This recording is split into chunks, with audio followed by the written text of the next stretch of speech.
В первую очередь медики просят показать паспорт, полис обязательного страхования и СНИЛС. Терапевт интересуется у пациента о наличии кардиозаболеваний, хронических болезней и аллергических реакций. Анкета заполнена, далее замер сатурации и давления, и путь в прививочный кабинет открыт.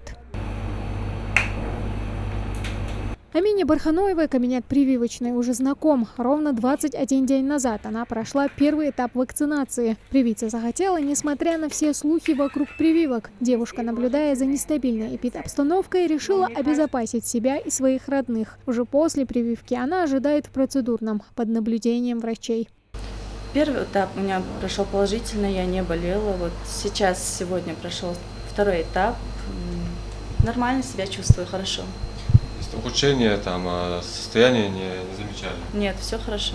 На данный момент у нас в Ингушетии тоже много смертных случаев. Чтобы защитить себя, своих близких, я считаю, многие должны провакцинироваться, потому что здоровье близких для нас самое важное. Лучше вакцинироваться сейчас, чем потом оказаться в инфекционном отделении. С мнением Фаризы Плиевой солидарны и медики. И через 20 минут после всех процедур заполнения анкеты врачи подтверждают, причин для медотвода нет, а значит можно прививаться. Вакцинируют ее, к слову, препаратом Гамковид-Вак. Хочу провакцинировать, чтобы обезопасить своих детей, родных. В Гамурзеевской амбулатории прививают 5 вакцинами – Гамковид-Вак, Ковивак и однократным спутником Лайт. С начала года здесь уже успели провакцинироваться около 8 тысяч человек. Если ранее медики запрещали прививаться лицам, страдающим острыми инфекционными заболеваниями, пациентам с обострением хронических заболеваний, то теперь, можно сказать, медицина шагнула вперед. Вакцинация идет сильными темпами. На сегодняшний день у нас уже провело около 7731 человек провакцинированы. То есть это и первый, и второй этап. Не считая того, что у нас еще и в первом этапе незакрытыми случаями есть население. В принципе, неплохие показатели. Разница у нас идет между Ковиваком и Эпиваком, так как там у нас более ослабленные компоненты, которые можно вводить, в принципе, пациентам, которые болеют длительно хроническими заболеваниями, такими как ИБС-нокардия, гипертонические болезни, сахарный диабет, даже онкозаболеваний.